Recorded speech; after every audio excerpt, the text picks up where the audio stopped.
Today, I take my campervan into one of the most beautiful forests in Britain. Oh, it's so great to be back here in the New Forest. I go foraging for my dinner. That's an absolute cracker. But one mistake, and I'm a dead man. If you got the wrong one, I'm afraid it's all over. And was I about to come face to face with my worst phobia, snakes? It is the sort of place you would find, unfortunately, a nice big fat adder.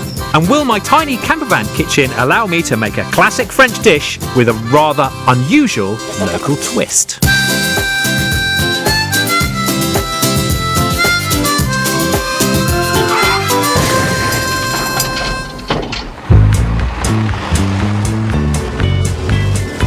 So here I am, one man and his campervan, back on the open road.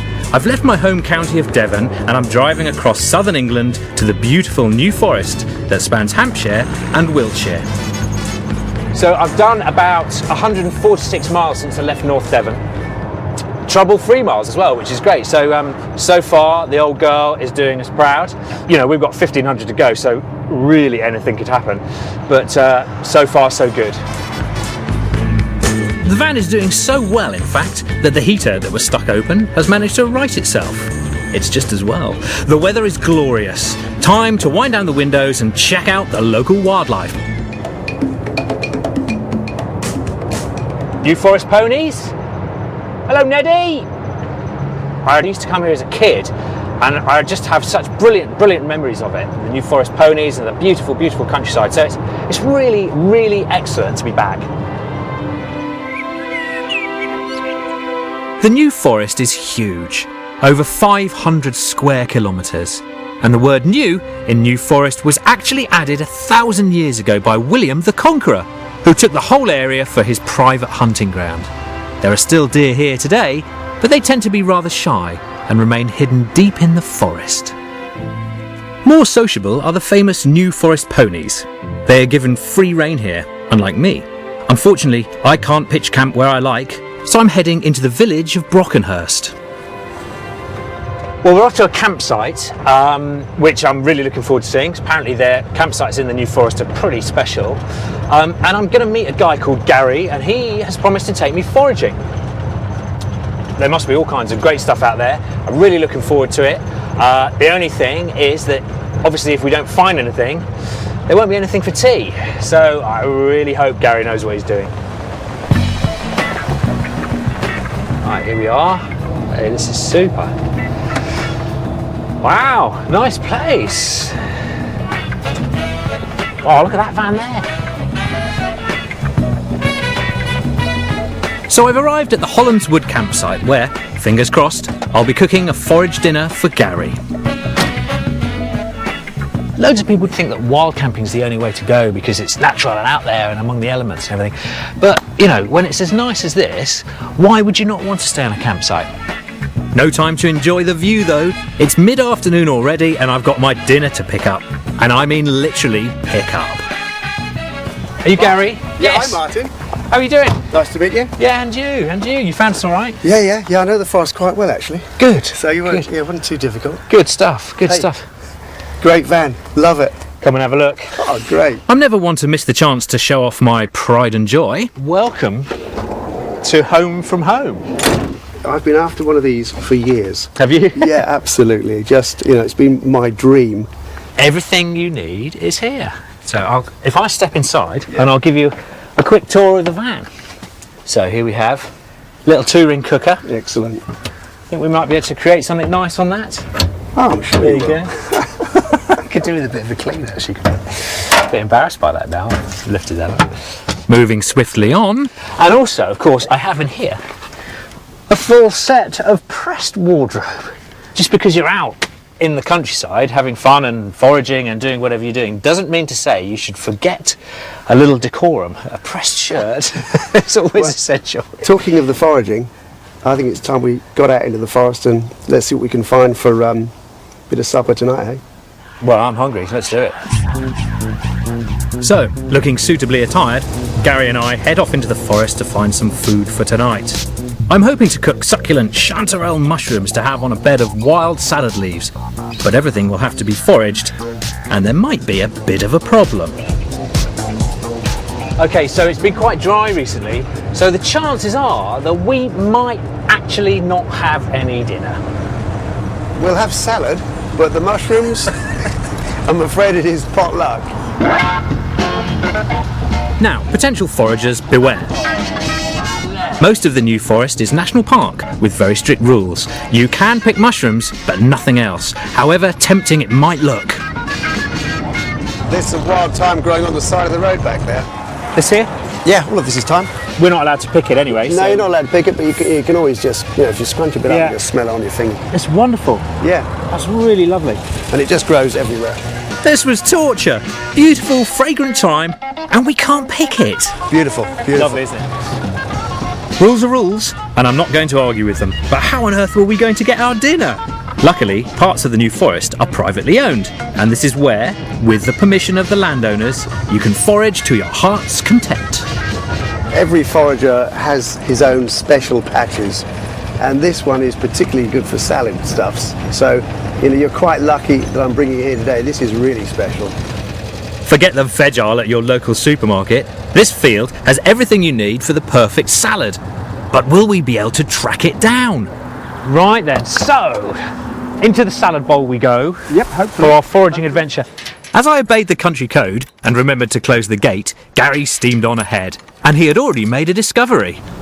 We've got loads of wild chamomile. So what would you do with this? Dry it out? No, Or just have it you as just is? pick the flowers and steep about 10 flowers in boiling water in a cup. It'll give you Okay. the best night's sleep you've had.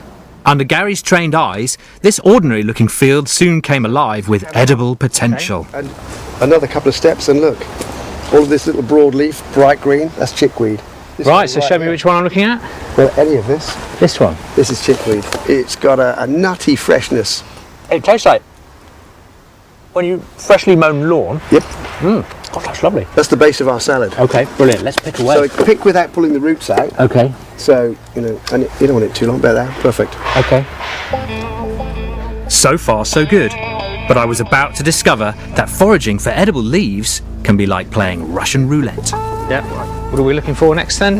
Well, we can look for one of the oryx, this one here. Here, Gary shows me an innocent-looking patch of oryx. It's great like a spinach. Okay. Really superb flavour and absolutely stuffed with vitamin C. And you can eat it raw? You can eat it raw, yeah, it's great in a salad. But be careful, leaves like these can be deadly. You have to make absolutely certain with this one. With the chickweed, it's not a problem, but with this one, you have to know what you're doing, because there are some deadly poisonous leaves that look quite similar. So this Be so one, careful, yeah. we're pretty sure is going to be safe. Safe as houses. Well, it tastes good anyway. It's a good one. Let's see what It is a happens good one. later. I trust you. I place my life in your hands. Let's go on and see what else we can find out. Gary told me that if I had eaten a poisonous leaf, in half an hour I could be suffering with severe nausea or, at worst, organ failure. Goodness me, look at the size of that. That is a chicken of the wood. When you actually slice a piece off, it actually tastes a bit like chicken. So you can eat that? Yes, but no. Right, okay. It does contain a lot of toxins. Okay. And you have to be very careful. Some people can eat it with no ill effects whatsoever. Yeah. Some people, a piece the size of your thumbnail, you'll be violently sick. And as you can see, it has the same texture as the breast meat of chicken. Look at that. It Really even does, doesn't it? Look at that. I'm actually tempted to. shreds. No, you cannot eat this one raw. Okay. It has to be blanched and then you can pan fry it, if you really want to go down that road. I don't advise anybody to eat this mushroom. So the man who knows says, chicken of the woods, Leave it alone. leave it alone. Fair enough. Okay. Let's move on. So we had our salad leaves, but as the chicken of the woods fell foul of health and safety regulations, it was time to get back in the van and head deeper into the forest in search of some chanterelle mushrooms for my mushrooms fried in butter, on toast, and served with a foraged salad. But we had to hurry. I didn't much fancy being out in the forest after sunset, and of course, these cows weren't making it any easier. Luckily, there was still plenty of daylight when we arrived, which is just as well, as mushrooms are not the only things lurking in these woods. I'm absolutely terrified of snakes. Right, well, yes, the forest has got a lot of snakes. You've got the adder, the grass snake, and even the smooth snake. So 3 types of snake could be lying in wait for us. But we still didn't have a main course for tonight's campervan dinner, so it was time to conquer my fears and find those chanterelles. So what are we looking for? They won't be very big, they might be as big as that. Okay. They are bright orange. Now here we go. What's this? What's this here? That is chanterelle. Yeah, okay. These are tiny, but they're not going to get any bigger. Right. It's too dry, they're just going to shrivel up and just die away, so we just as well take them. Unlike the wild thyme we'd seen earlier, you are allowed to pick mushrooms in the New Forest, within reason. The Forestry Commissioner allowed you to take 1.5 kilos per visit. Well, there you go. Look at that. My very first chanterelle. Potentially, if we find a few more of these, I think we might have ourselves a forager's dinner. This is what I love. The dappled late afternoon sunlight, birdsong, foraging for delicious chanterelle mushrooms. I should have known it was too good to last. Good place for chanterelles here. Anywhere around this moss is always a good place to look for a few chanterelles. Righty-ho. Where there's a bit of shadow as well. Yeah, direct okay. sunlight. It seems where there are mushrooms, there can also be snakes. You sort of take a look inside the hole of that tree. You know. Okay, so what are we going to find in here? Well, I'm not putting my hand in there, Gary, I have to say. That's one thing I'm not going to do. it is the sort of place you would find, unfortunately, a nice big fat adder. I will actually jump a mile, seriously, if I find one. If I was going to turn that log over, I would Okay. tell you to stand back, because that is the sort of place a snake is perfect. Okay. Perfect for snakes. Despite my terror, Gary regaled me with some horrific facts. When the females come out in spring, they're full of venom and very dangerous. They can kill a dog and they can kill an elderly person. I'll just take a few steps back.